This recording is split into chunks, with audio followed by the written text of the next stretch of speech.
Have a semester after they finish count.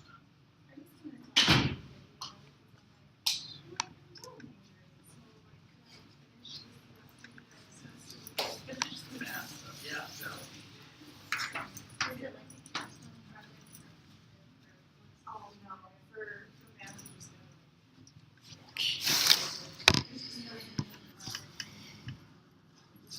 That's cool. For you guys.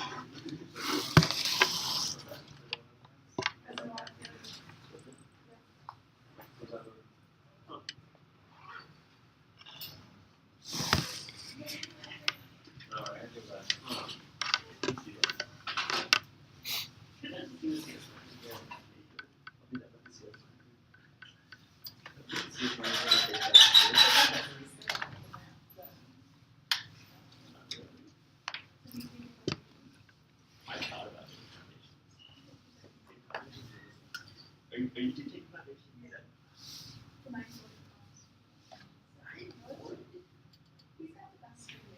Is this the unit?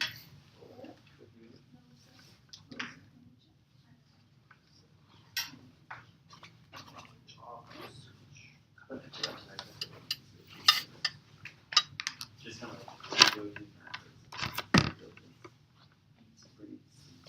no, I think if you put the guy's stats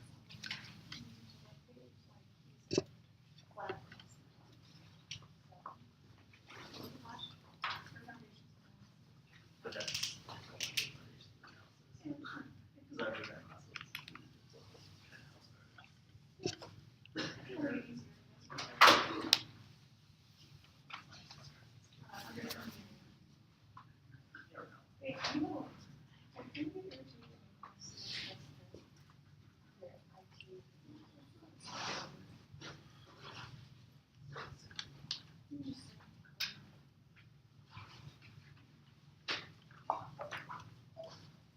Okay, good afternoon. Let's start. So, how many of you have watched the video about PCA? Okay. I watched it in class. What? I watched it. The one I watched in class.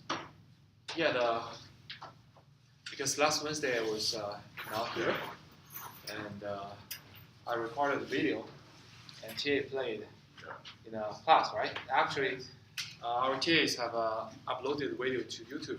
That means you don't need to download that. You can directly watch them from YouTube. That would be more convenient. So I suggest you to watch the video because I believe in your homework, the homework 3 or homework 4? Homework 4, right? You're required to do some principal component analysis. So you will need how to do that, right? You need the basic principles, what's the ideas, although you are not required to prove why we come up with PCA solution, right? So let's just review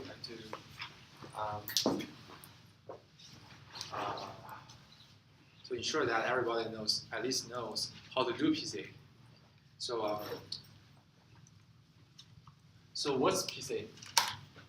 Principal component analysis. So what's the aim for PCA? What does PCA aim for? And how can we perform PCA? Any hint?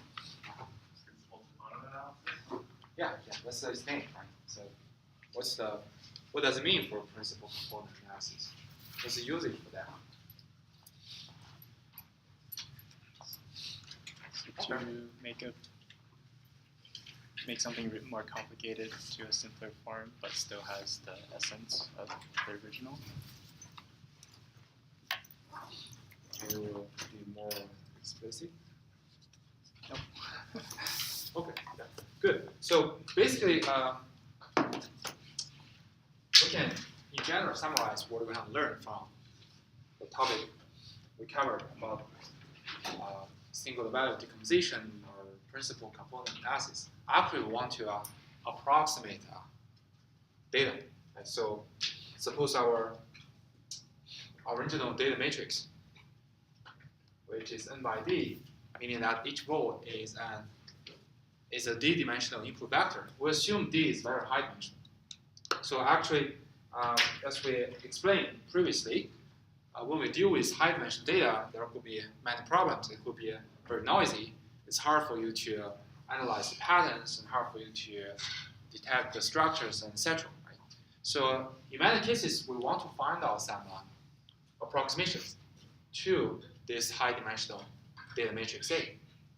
So we introduced the two ways to do the approximations.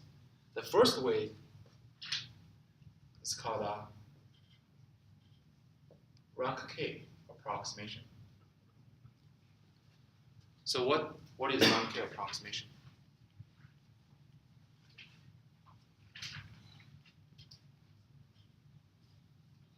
We're going to find a matrix A, well, a matrix AK that has rank of K and is as close to A as possible. Yes, yes. So we want to find a low rank matrix. So we can denote it by A to the K, right? But it has the same shape as the original matrix A, but it is low rank.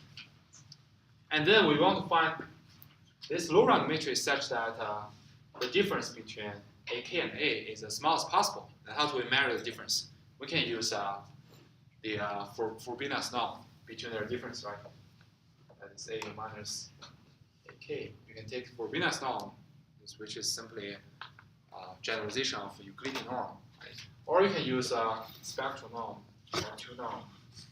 And in these two cases, we want to find out a low rank approximation AK, which minimizes the Frobenius norm and the spectral norm in terms of their difference.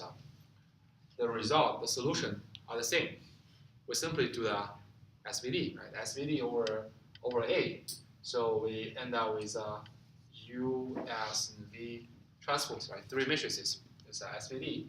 U is M by N orthogonal matrix, and V D by D orthogonal matrix. And here is N by D diagonal matrix, which contains R non-zero singular values, right? And to find AK, it's very simple. We simply truncate this diagonal matrix. Truncate. That means we just preserve the first, the largest K singular values, and then we set all the remaining singular values to be 0. We denote this truncated diagonal matrix by SK. Now we multiply U with SK, with V transpose, we get our best rank K approximation. That's one way. It's very simple. Although the proof is may not be that simple, but you can check out the complete proof in Wikipedia. It's not hard. Take some time. That's one way to do the approximation, right? And the second way of doing approximation is what?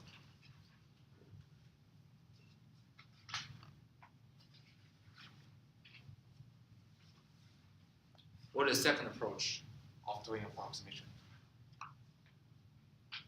PCA. Yeah, PCA. So if we can put aside PCA and want to summarize a counterpart to the rank K approximation, so what kind of approximation can you describe? What's the difference between the approximation produced by PCA and this rank K approximation?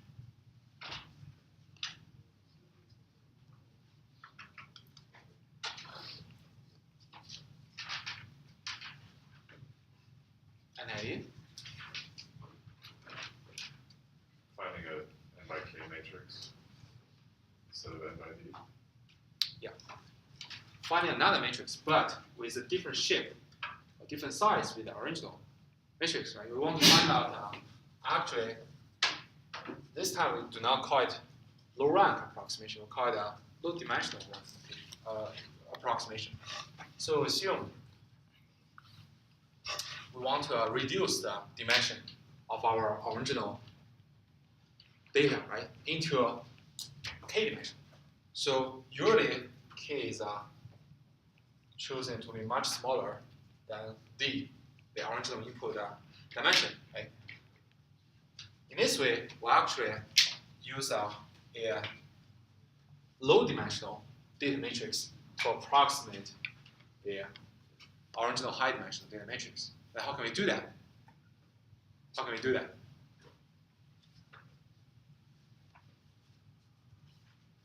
PC is one way to find out such kind of low-dimensional approximate matrix.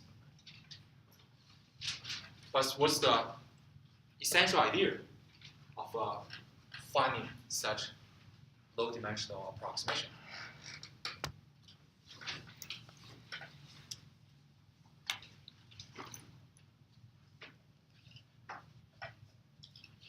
That relates to the projection, subspace. Those concepts we introduced earlier, right? So we first introduced the concept of subspace, right? So we associate this k-dimensional k-dimensional data matrix with a k-dimensional subspace. So in our subspace, all the points are considered to be determined by a set of orthogonal bases. So we assume the subspace F is determined by k orthogonal bases. So in our preliminary definition for subspace, we assume all the points in the subspace, or in other words, all the vector is a point is vector, is a linear combination of those k orthogonal bases. And then we define how to compute the projected vector onto this subspace. So for an arbitrary point x, or vector in the d-dimensional space, if I want to project x onto this k-dimensional subspace, how can we compute the projected vector? An idea? It's a natural generalization to compute the projected vector onto a unit vector, right? Because right now the subspace is determined by k unit vectors. Then how can we compute the projected vector onto this subspace?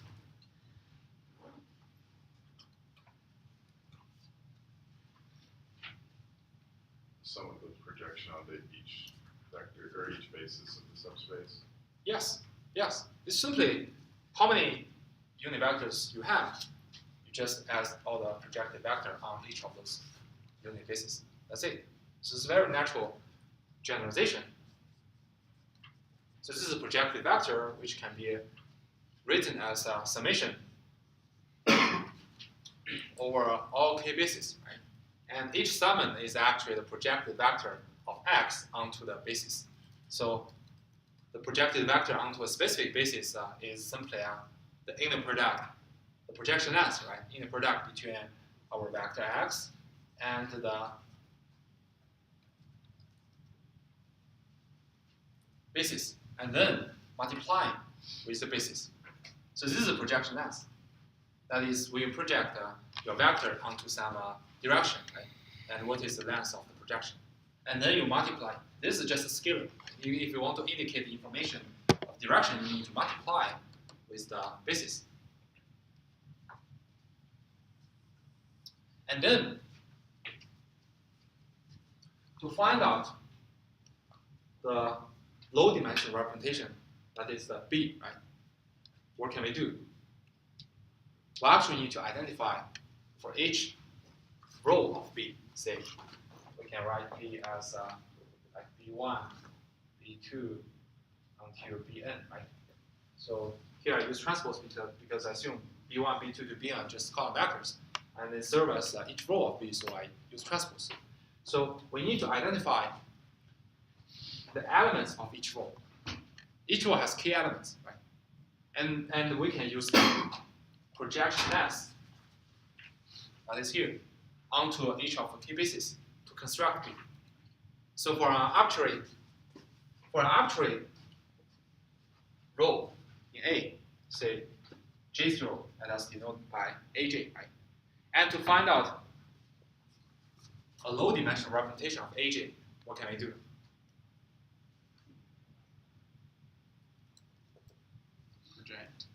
project. We just project AJ to U1, U2 to UK.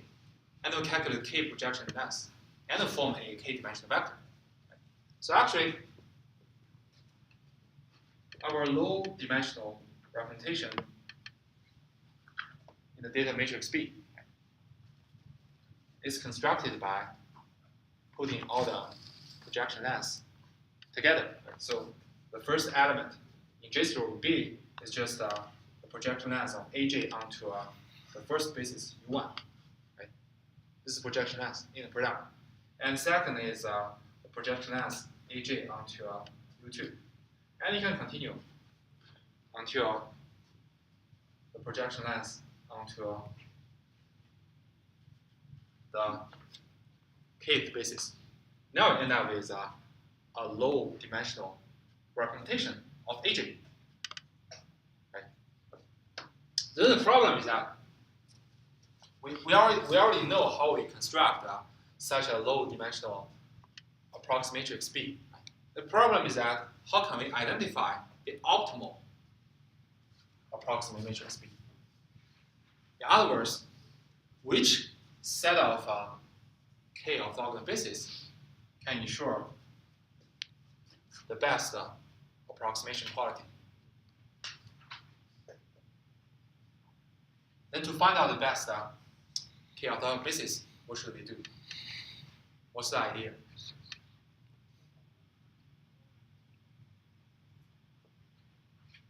Any hint? Using the right singular vectors of A. Yeah, you're telling me the solution, but right now we should start with the basic idea. Now we're talking about how to find out the best K basis, right? Through the best K basis, we calculate their projection length, the projection length of each row of the original data matrix A onto the K basis. We can form a best low-dimensional matrix B. The problem is how can we find out the best basis? How can we do that? We should formulate as an optimization problem. Then the key question would be, what's the objective? The objective is ISSE.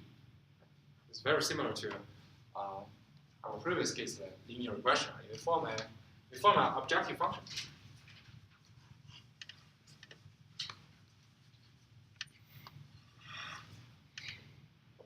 This SSE is actually sum of squared projection error. So it's summation over each row of the original data matrix A. So we have n rows, meaning that we have n d-dimensional points. And each summand is actually the square norm of the difference between the original data vector and the projected data vector. So it is original data vector is just AJ, meaning that, well, not AJ, AI, meaning that this is the ith row of the matrix A. And then we subtracted AI with projected vector, that is projecting AI onto the subspace.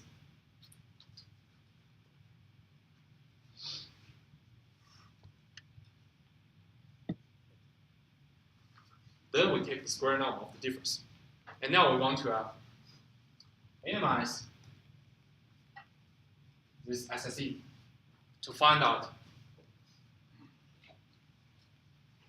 the best basis U1 to UK.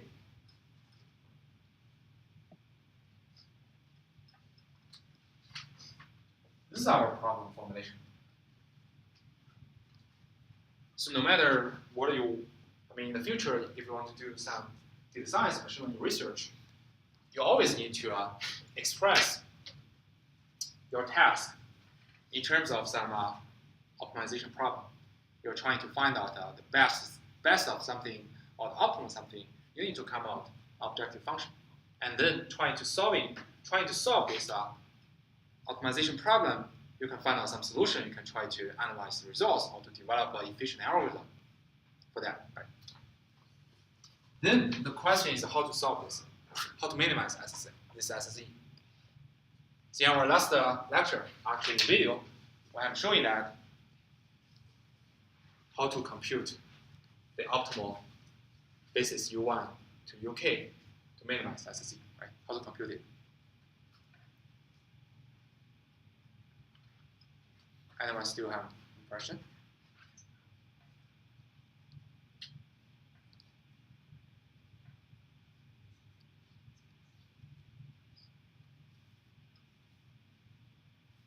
An idea?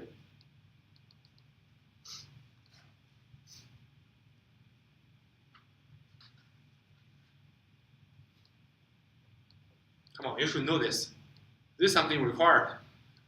This is something required. You should know this. Okay.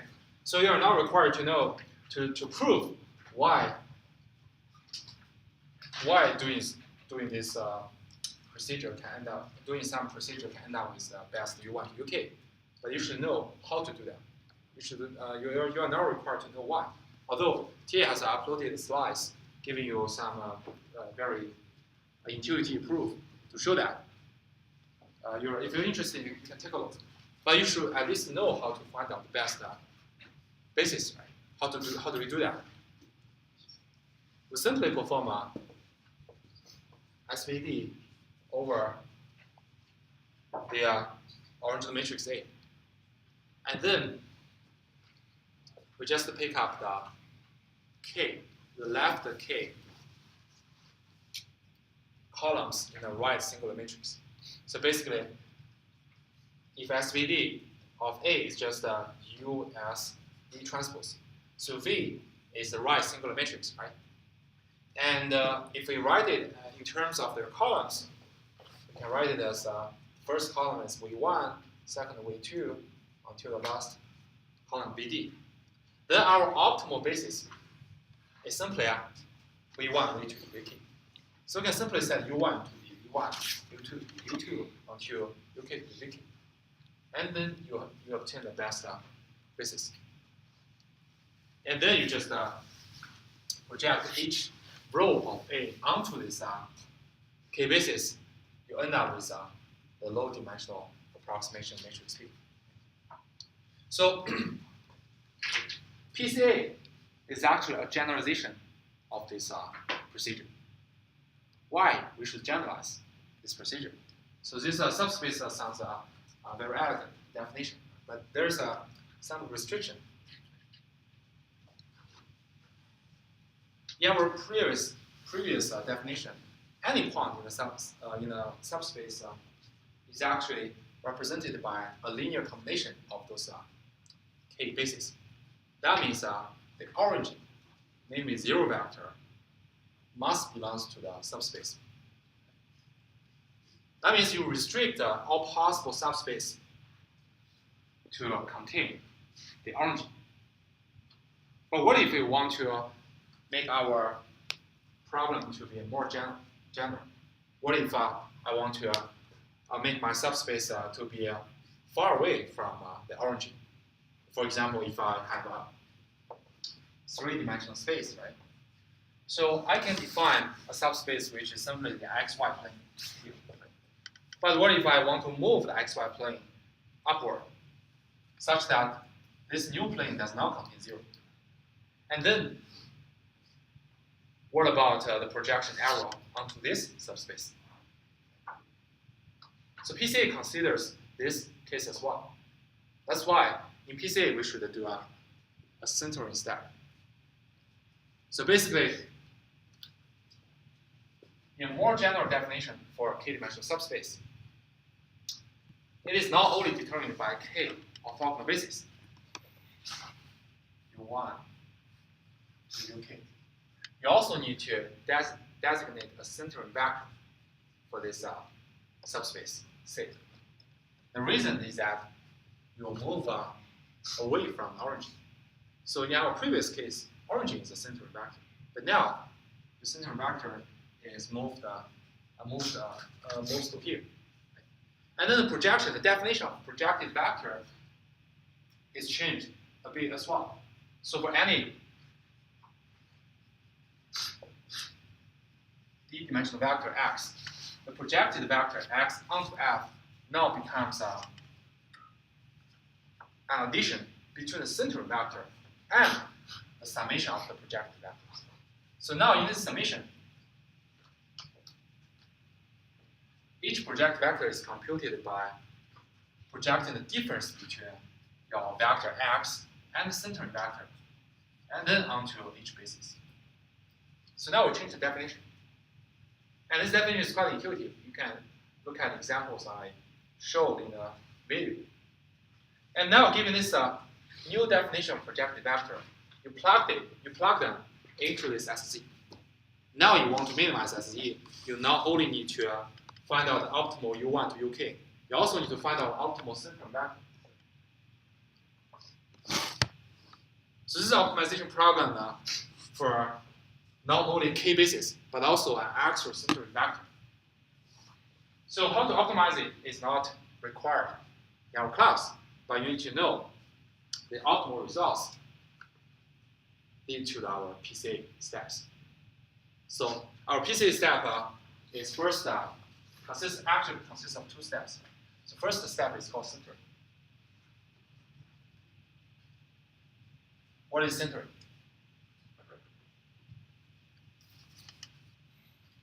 An idea?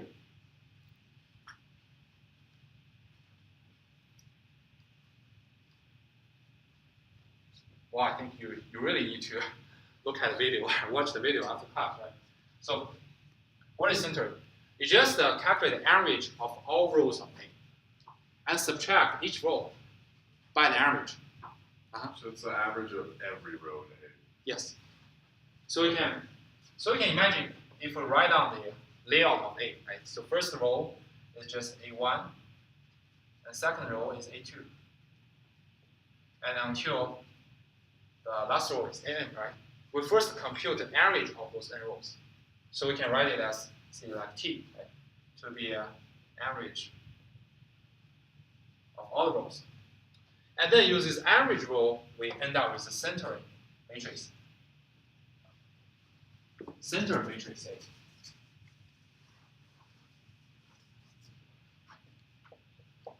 Use A bar to denote the center matrix A. So each row is simply the original row minus the average row. So the first row will be A1 minus T. Right? The second will be A2 minus T. And then continue A minus T. T is a vector, right? Yeah, T is vector. It's the average of the rows. And then the next step is the same. You just perform SVD over the center matrix. And for example, your SVD is just U bar, S bar, and V bar.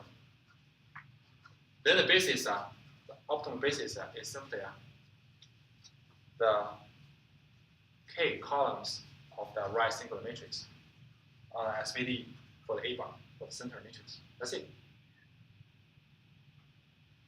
And if you want to know what is the optimal centering vector by solving this, by minimizing SC.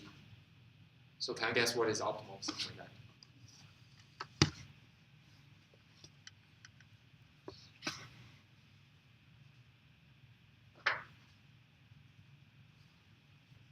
It is this average of both. With that being said, if you minimize SC according to the new definition of projected vector, that means you need to estimate, you need to find out both the optimal k-basis and the optimal center vector. Then the optimal center vector is just the average row, the average of all rows in data matrix A. Then the optimal basis comes from SVD over the center matrix A. Is it V bar transpose or just V bar? Not transpose, just A bar. It's just another matrix. Or you can use, if you don't like it, you can use like a C or D or E or F. Just use it to denote, because this comes from A. Each row of A bar is just each row of A subtracted by the average of all rows in A. That's the definition of center matrix. But in the, SVD, we normally have USB transpose. Yes. But there you just have V. So why? Oh, yeah, you're right. Yeah. Here I should put transpose C. I thought you were here, same here. Okay, any questions? So to perform principal component analysis, you need to do 2 steps. The first step is center. That is, you just subtract each row of your data matrix by the average of all the rows. And second step, just follow our previous results. You just perform SVD over the center matrix. Then you pick up the left k columns of the y singular matrix and use the basis. And they obtain the optimal basis here. You need to like sort of keep track of T. Like, is that important information? Like, so like in the non-general case, right? We only just need to know B and the basis vectors, right? You also need to know T later. Well, that depends on our application. Okay. This is a good question because if you simply want to do like data visualization, and then maybe when you get B here, it's fine. You can just discard all rows in A. But if you want to do some further analysis, like typically in some probabilistic modeling based on inference, you need to track the average of rows because it's kind of empirical means of the data. So given PCA, how do you end up? How do you get B? How do you get B?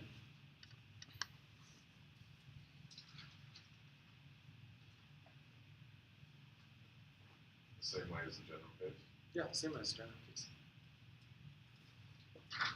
Just project each A bar, the row of each A bar, onto the K basis to form the elements of the corresponding row in B.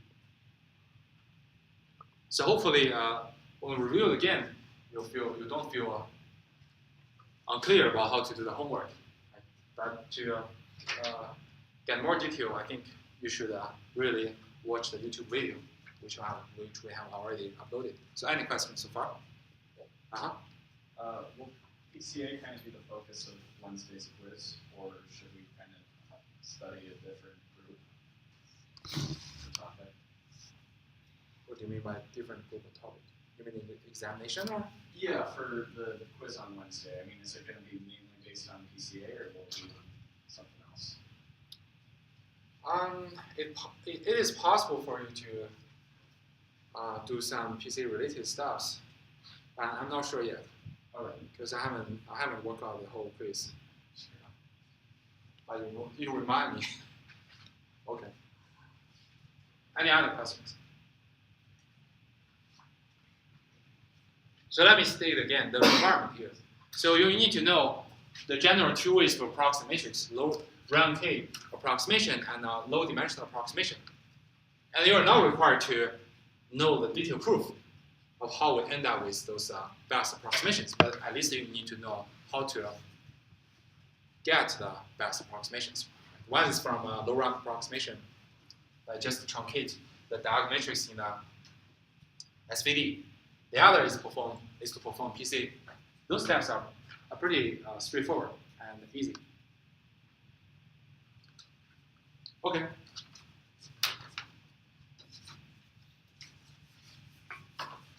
And then we'll start with a new topic called clustering. So clustering is a typical subject in unsupervised clustering, unsupervised learning. Namely, we don't have any labels on each instances, but we want to find out their structures.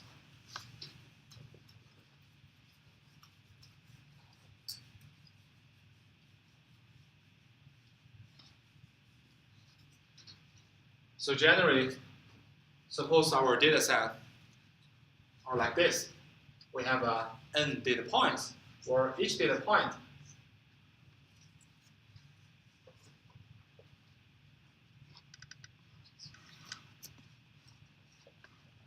belongs to the d-dimensional input space. Then we want to find out structure within these data points, namely which subset of data points are grouped together and which another subset of data points are grouped together, right? So for example, if you can imagine in this d-dimensional space, the distribution of data points like this. So naturally, we know this subset of data points are grouped together, and this subset of data points are clustered, and this another cluster. And then this one could be an outlier. But if we only deal with two-dimensional space, sometimes three-dimensional space, if you have enough imagination, right, you can sense such kind of grouping structures. But when we deal with high-dimensional data points, we cannot imagine what does the high-dimensional space really look like. And the question would be, how can we automatically identify those grouping structures? We need to use some algorithms. We need to use some automatic process. So in this topic, we'll mainly talk about the most widely used method. It's called k-means. But before that, let us introduce some related concept called Voronoi diagram.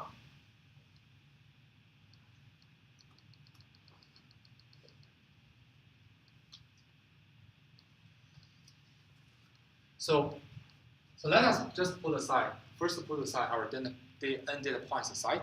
Let's just consider key points in a d-dimensional space.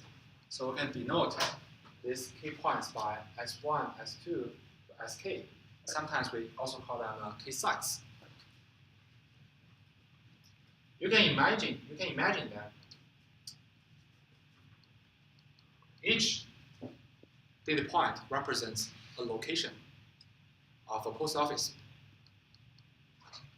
And now for any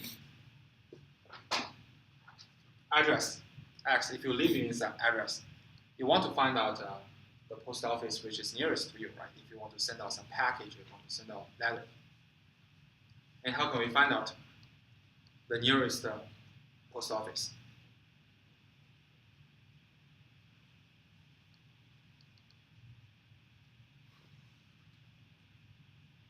An idea? So the set S is the locations of the post offices? Yes. And giving you an address, right? Suppose you're gonna move to this address. So we can subtract the distance, or we can find the distance to each post office and then find the minimum among those. Yeah. Very natural solution, right? So we can find out for any address, right? We can find out the closest post office by finding out the one which has the smallest distance to X. Right? So if we write it rigorously, I mean, the mathematical definition is simply the argmin of the distance between X and each site. Here, each SI belongs to our K post office locations. So now, you can imagine for arbitrary address or arbitrary location in the d-dimensional space, you need to compute K times, because you need to compute K distances, and to determine which one is the nearest, which one is most convenient. This is kind of costly. So is it possible for us to identify several regions? You can imagine you partition a whole d-dimensional space. Like in our case, d-dimensional space might be the Salt Lake City or Utah State. You can partition the whole space into several regions, such that for each particular region, we know all the points that belong to this region are closest to a specific post office. This is possible. That's the definition called Voronoi cell. So basically, for K sites, we want to identify K regions.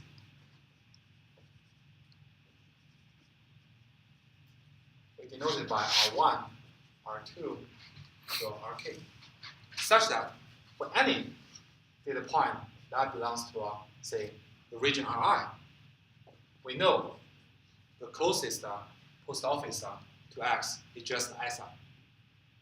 That means its phi as X is simply Si. So this is the definition. Then R1, R2 to Rk are called Voronoi cells.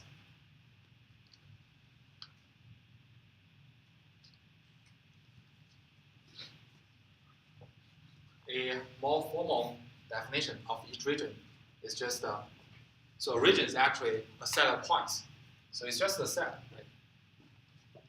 A set of points that belongs to the d-dimensional space, but at the same time,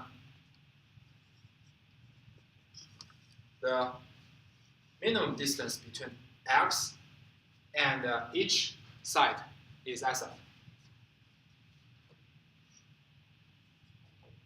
Or the nearest post office or nearest site to X is just Si.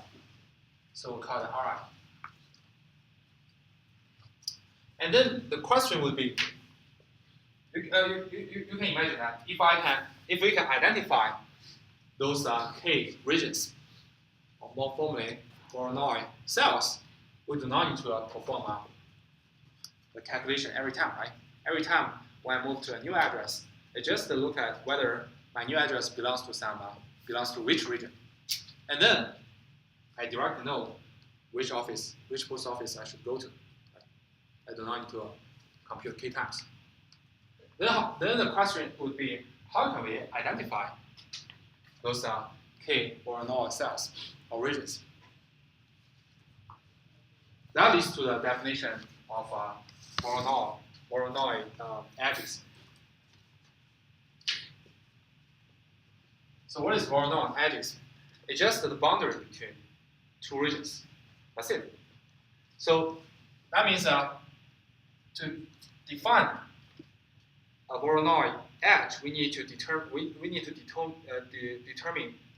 which two regions we're talking about. Say we want to define the edge for the regions Ri and Rg.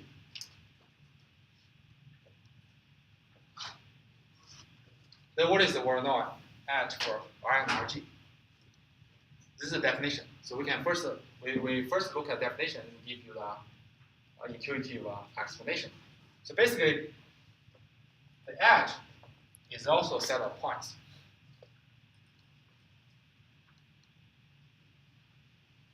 It's also a set of points in the d-dimensional space, but it ensures that each point on this edge has the same distance to Si and Sj.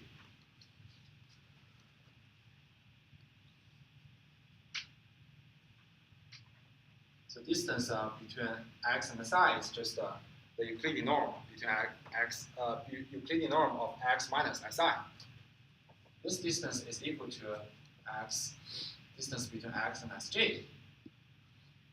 At the same time, we require that the distance between the point on the edge, the distance of any point between any point on this edge and any side must be the smallest. That is, when you compute the distance between X to and a third side, it must be larger.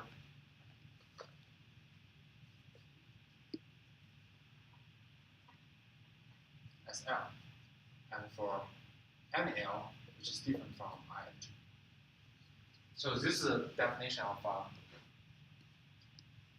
Voronoi edge. So to summarize, it's just the boundary between two Voronoi cells or two regions. And how can we define this boundary? Mathematically speaking, we require we require on the boundary, each point has the same distance between the two corresponding sides, S and SG. But at the same time, we want their distance to the SI and SG are the smallest, meaning smaller than their distance to any other side. So now, let us look at some examples, right, for the Voronoi edges and Voronoi cells. So suppose we have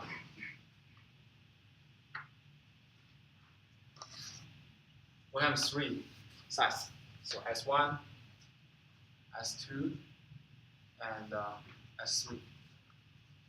So to determine E12, the Voronoi edge for region S1, for region R1, R2, how can we find out?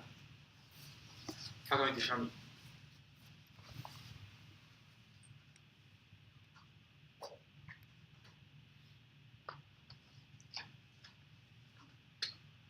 That is, how can we find an edge on the boundary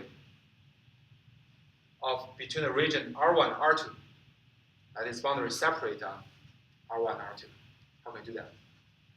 Isn't it just perpendicular to the line that goes between them, and it's in the middle? Yes, exactly, right? So you need to first find out a set of points which have equal distance to S1 and S2. Right? So how do we do that? We can simply connect S1 and S2 together, right? And pick up the middle point. Then you draw a perpendicular line, right? Then we know that at least on this line, for all the points, their distance to S1 and S2 are the same. But we need to be careful that we have the third constraint. That is the distance on edge, the distance of the between the points on the edge and S1 and S2 must be smaller than to other sides. Here is S3. That means on this part, on this side, you can pick up any points here, right? That's fine because the distance between this point and S1 and S2 is much smaller than the distance between the point to S3, right? But when you move your point and you do it again, at some place, you need to stop. Because at this point, the distance between this point and S3 is equal to the distance between this point and S2 and S1. Then we must stop.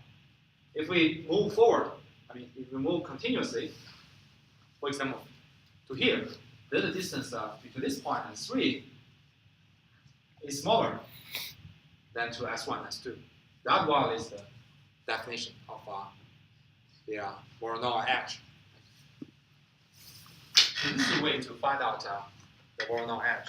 You can just start with this line, which is perpendicular to the line segment which crosses S1, S2, and cross the middle point of the line segment, and just move the points on this line until some point such that this point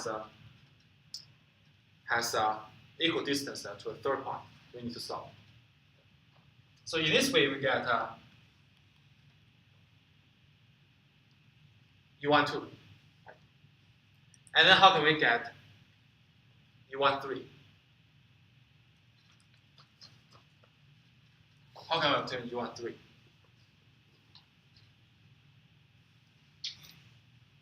An idea?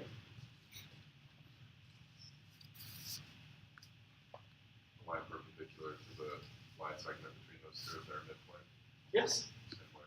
Follow the same way. You can just draw a. Sorry, I should use. You can just connect S1 and S3 together and find out the middle point, and then draw a perpendicular line. Okay? Draw a perpendicular line here. Of course, on this side, all the points belongs to the edge U13. But when you move the points to this side, you need to be careful, right? Because at some point, so typically here, the distance between this point S3 and S1 is equal to S2. So that means you cannot go forward. If you go forward, then your distance to S2 is further decreased and even smaller than its distance to S1 and S3. That wireless definition, right? And similarly, we can obtain, this is U1 S3, and similarly, we can construct E2 3. So I just need the process and just draw the position of E2 3. So now we have obtained the 3 Voronoi edges, and then we can identify the region. This, the middle point belongs to all 3 edges, right? Like the way they.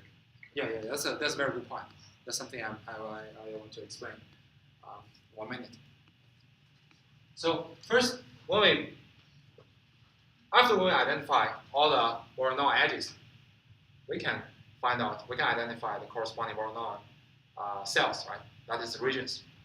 So this is regions for R1, right? Meaning that any point belongs to R1 is closest to S1. And any points belongs to R2. So this is R2, right? Which are determined by E1, 2, and E2, 3. That means any points in this region is closer to S2 than to S1 and S3. And similarly, this part is R3. Any points, if you live in this area, you just go to this post office. Don't go to S1, S2, unless you want to practice. You want to do some exercise. And then, the next important concept is that you can imagine those Voronoi edges could intersect. We call this intersect point. So maybe you have noticed there's an intersect, right, between U1, 2, U1, 3, and E2, 3. This intersect point is called a Voronoi vortex. So, Voronoi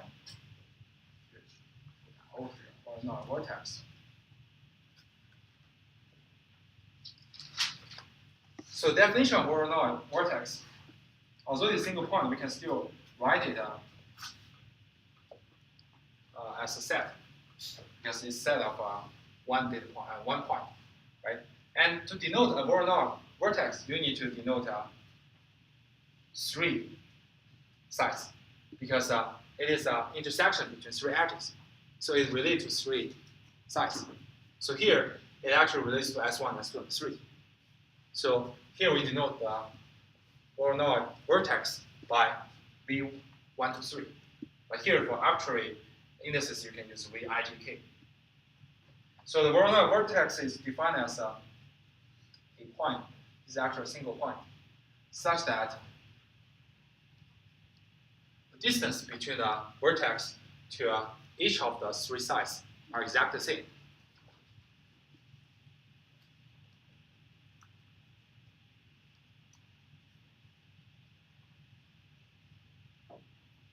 At the same time, the distance between this point to any other sides are bigger, are farther away.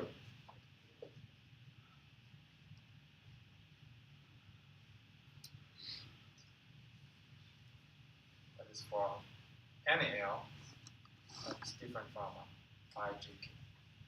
So this is the definition of Voronoi vortex. But this is just some concept.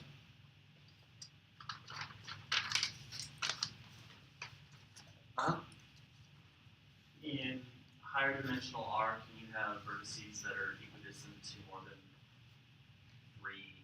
Yeah, it's possible. It is possible. But in most general cases, you can consider, okay, for arbitrary 3 points, you can always find out a Voronoi vortex. But you cannot guarantee for arbitrary 4 points to have a Voronoi vortex. So this is kind of a special case.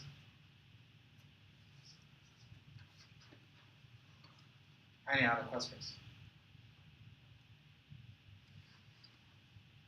Okay, good. So the construction of those Voronoi edges and vertices and also those regions is efficient for two-dimensional space. That means if D is equal to 2, all your points lie on a on a two-dimensional space, the complexity to construct those edges and regions is proportional to the number of sides. But things becomes much worse when you go to the high dimensional space. So when D is bigger than 2, the number of vertices and number of regions and edges now is proportional to k to the, this is ceiling, D over 2. So actually is a kind of exponential growth. So this is actually another illustration of curse of dimension. If you further, in the future, you register the machine learning class, data mining class, the instructor will tell you what is curse of the dimension. But this is also a curse of dimension, meaning that when you increase your dimension to construct such a well-behaved, a good, elegant structure for the Voronoi diagram, it has become much harder. So in the customer theory, there's some extra introduction about some transformation of Voronoi diagram, such as Delaunay triangulation is just build up some dual graph for this, and if you're interested, you can take a look. It's not required in the class. So let's go to our topic at the beginning, our question at the beginning. How can we do a cluster?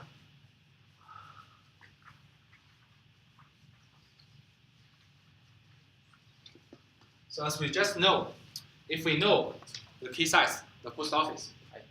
And then we can construct the Voronoi diagram, and then for any point, we can know where it belongs to. We can find out the group it belongs to. Then the problem becomes how can we identify those sites?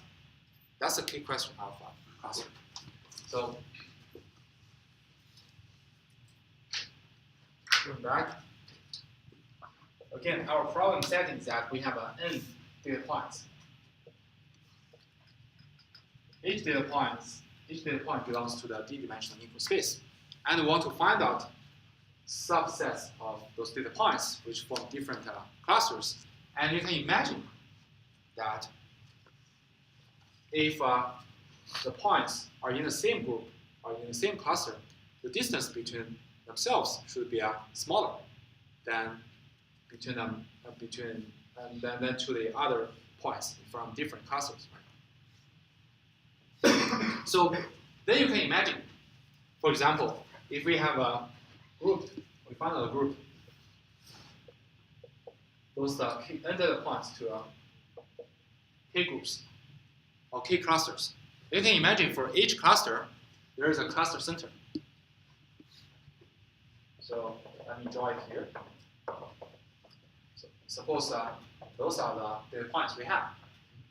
So just to clarify, we're given k, but we don't need to know, but we're trying to find out the k number of clusters. Right now, let's just assume we know the number of clusters. But this is a very good question. It's actually the old problem, how to identify the proper number of clusters. But right now, let's just assume we have a key clusters. And the problem is that how can we identify the membership of the key clusters? So, for example, here we have 3 clusters, right?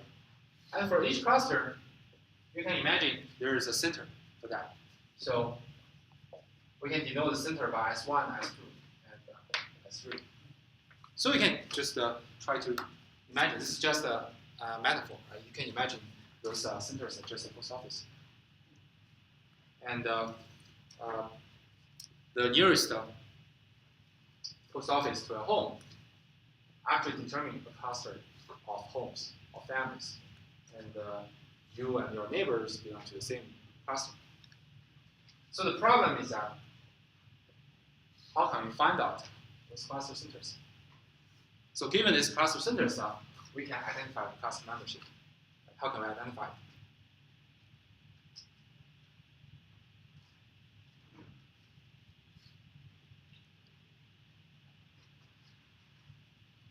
So suppose we know the class centers. So here I denote them by S1, S2, and SK. But I don't know the cluster memberships. I mean, which one belongs to which cluster? I don't know. And then how can we use these K cluster centers to recover those cluster memberships? Wait, you're asking to get clusters from the cluster centers? Yes. Couldn't you just do diagrams then?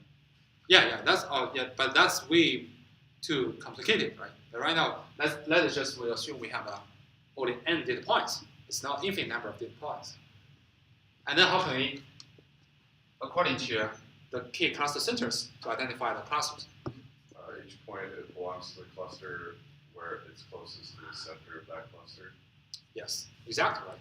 So you can imagine you have a K, like in Salt Lake City, you have a K post office. Right? You want to cluster all the people who live in Salt Lake City according to the K post office. How can you do that? You just put all the people who share the same closest post office in the same cluster. So more formally, for any data point that belongs to our data set, here we denote our data set as X. So it consists of n data points, X1, X2 to Xn. For any points that belongs to our data set, we set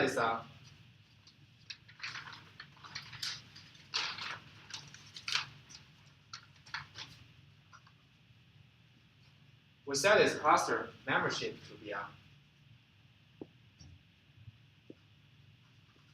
the cluster which contains the closest center.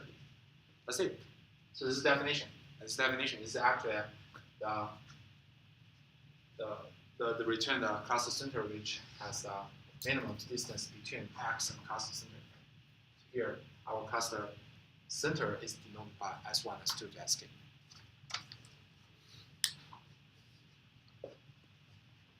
So now, we know that as long as we can identify cluster centers in our data points, we can recover clusters. We can recover cluster memberships. And this recovery procedure is pretty straightforward. You just compute the distance of each data point to each cluster center and assign them to the cluster with the closest distance. That's it. And then the question becomes how can we identify the cluster centers? How can we do that? The algorithm to identify cluster centers is called K-means. That's the K algorithm we're gonna learn for this topic.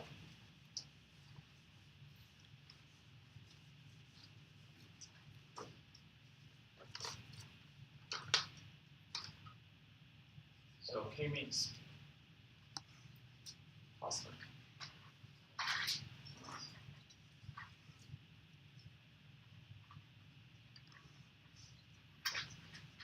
So the input for K-mean clustering, of course, is a set of n data points. And also, you need to designate the number of clusters. That's the question you just asked. Right? You must know the number of clusters. So this is actually the problem of K-means. Actually, up to now, there's no perfect solution to this. Because in most practical cases, we just try various different number of clusters and compare the cluster results in terms of different metrics and pick up the one. Sometimes based on your experience. Then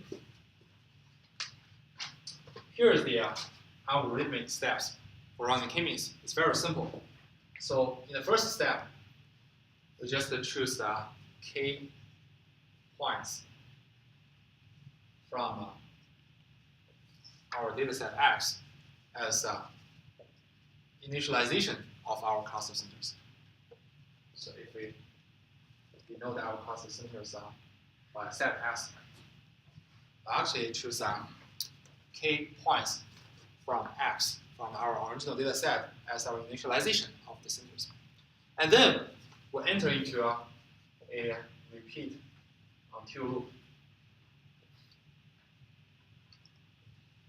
And inside this loop, we just alternatively doing 2 steps. So in the first step, we update cluster membership.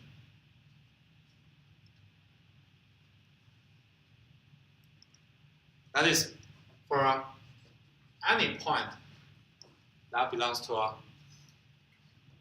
data set, we'll assign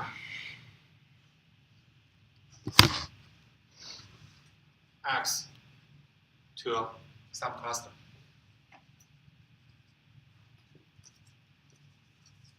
We assign X to the cluster CI such that the distance between X and SI is the smallest. This is just exactly what we have mentioned to recover the cluster memberships. Right?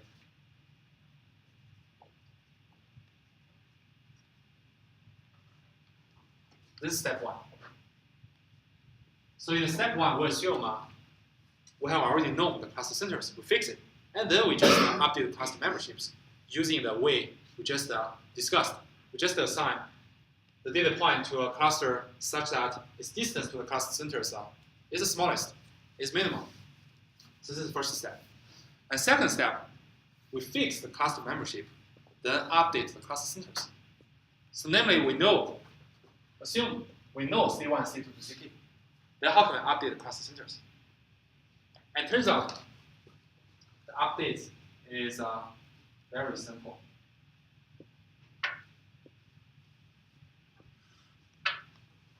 You simply average all the points in your current clusters. You get the cluster center. So for any cluster center, you update the center by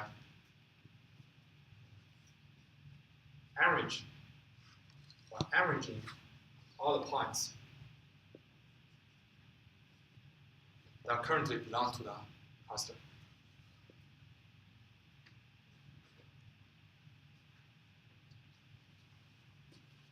Then we'll finish the 2 steps. We'll finish 1 loop. And next, in the next iteration, we fix the updated cluster center, we update cluster membership again. And then when we update cluster membership, we fix the cluster membership, then update the cluster centers again. We just do this alternative update. And continue until converge. That is what is the condition for converge. That is the cluster center never change.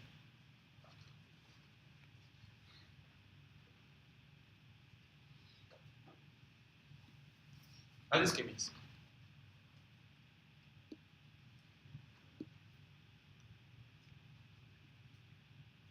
That is k-means.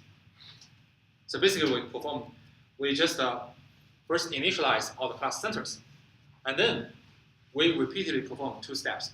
First step, fix the cluster center, update cluster memberships. The second, fix the cluster membership, update cluster centers. And updates is pretty straightforward. Update cluster membership, you just assign the data point to the cluster which has the closest distance to the cluster center. Then update the cluster center, you just average all the points belongs to the cluster. So any question to this algorithm? The complexity on that. The algorithmic complexity, does it? You mean the time complexity? Yeah. Yeah, we can try to analyze, right? So what is the time complexity? We can just look at one iteration, right? For one iteration, that is one loop, what's the time complexity for that?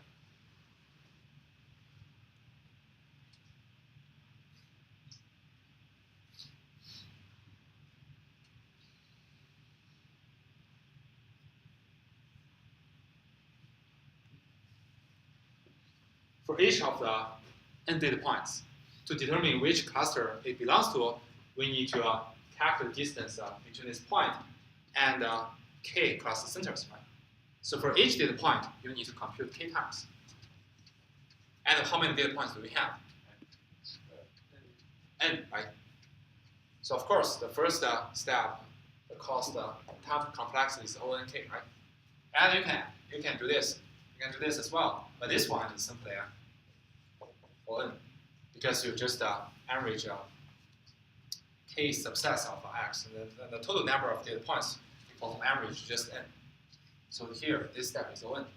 So one iteration, time complexity is nk. It's proportional to the number of data points and number of clusters. Of course, there's some optimized algorithm. There's some more smaller algorithm can reduce the complexity. This is not our, it's our future topic. If you're interested in. Yeah. So any other questions in understanding this algorithm? So is there any guarantee on how fast it's going to converge? Yeah, that's a very good question.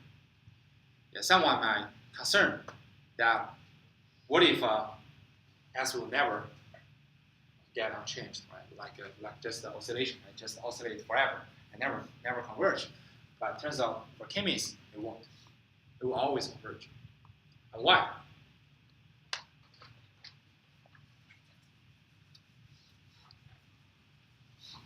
Actually, k-means is an optimization procedure.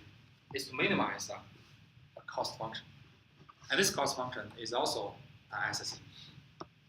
So you can write down the SSE for k-means, which is a double summation over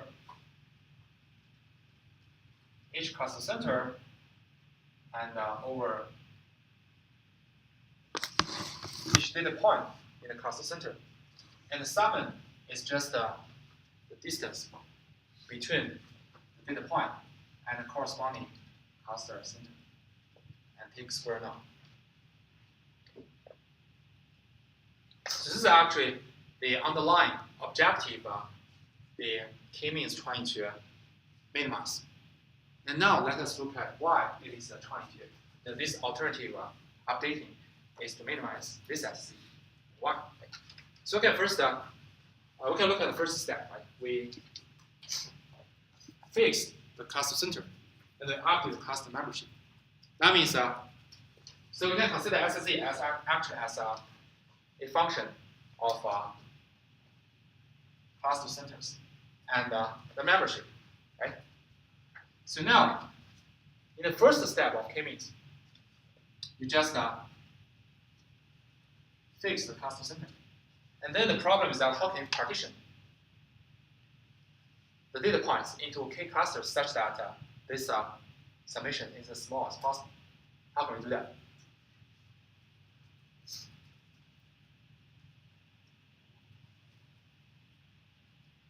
Because this is just a summation, right? The summation of each data point to its assigned cluster center. The distance between each data point is assigned cluster center, right? So you need to make a decision, right, for any data point, which cluster you're going to assign to, and which cluster you're going to assign to. Closest one, right? Because the closest one will have the smallest distance. Right? So you can imagine, in the first step, when we fix the cluster center's location, and if you want to minimize the SSE, you want to make the SSE as small as possible, you need to assign each data point to the closest cluster center. Otherwise, your square distance will be increased. Any question at this point? It's pretty straightforward, right? Because this summation is you need to just assign each data point to one of clusters that they are independent of each other, right? You can just consider decision for the cluster assignment for each data point separately. And for each data point x, of course, if I want to minimize the distance between x and its assigned cluster center, I must choose the cluster center which is closest to me. So this is essentially what's the first step does. And then the second step. The second step is I fix the membership. That means here C is fixed. And now I want to update the class centers to make the SSE to be as small as possible. Now how can we do that?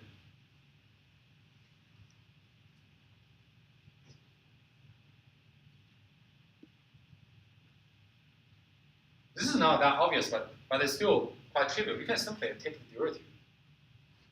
You can simply take the derivative. Because CI here are fixed, right? So you know which data point belongs to which cluster, right? All you don't know is what is the correct or what is the optimal cluster center, right? Then you can simply take the derivative over each SI. And they set the derivative to be 0. And solve it. It's very simple. It's just the average of all the data points that belongs to the cluster. So you can imagine, because this is a quadratic form, right? And you take derivative is something like this. Right? And of course, for all the data points which share the same cluster, we have an SI here. So if there are, say, T points in cluster I, then SI will be added by T times, right? And then on this side, you have to add up all the points that belong to the cluster, then divide by T. And that was the optimal SI. That's exactly our update rule here.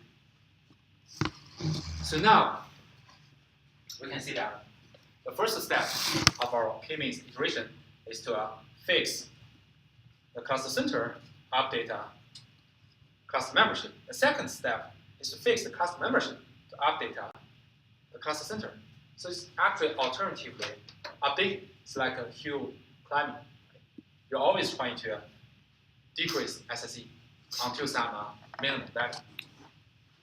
And another, to be more rigorously,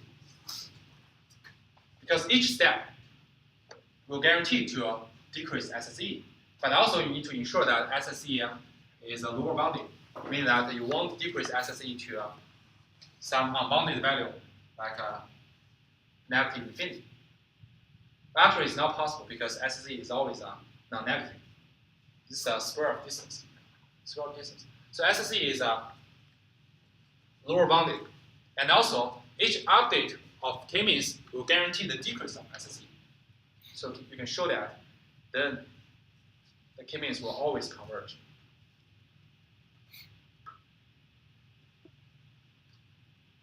Okay, any questions so far?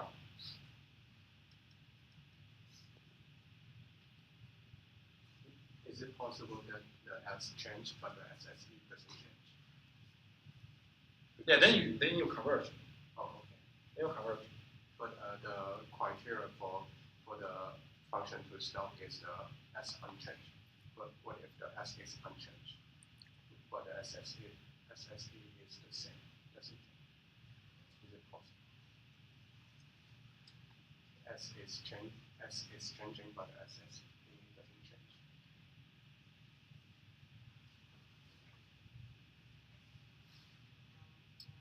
That's something you need to investigate. So maybe you can switch this condition to be SSE does not change. Doesn't matter. But but you need to analyze the solution here. If this is a convex in terms of S, then that won't happen. If it's non-convex, but overall this is non-convex. That means the initialization of S does affect the result. But you fix CI, you optimize S is actually convex. That means it won't happen. The situation, it won't happen. It won't happen because when we fix the cluster membership, the unique, the optimal cluster centers will be unique. Okay, any other questions?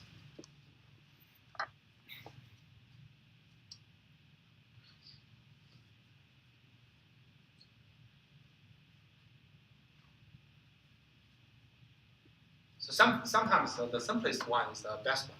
So this algorithm has been proposed for more than 50 years, but it's still the most widely used method. And there comes out many variants on that, but this one turns out to be the most reliable, most popular one.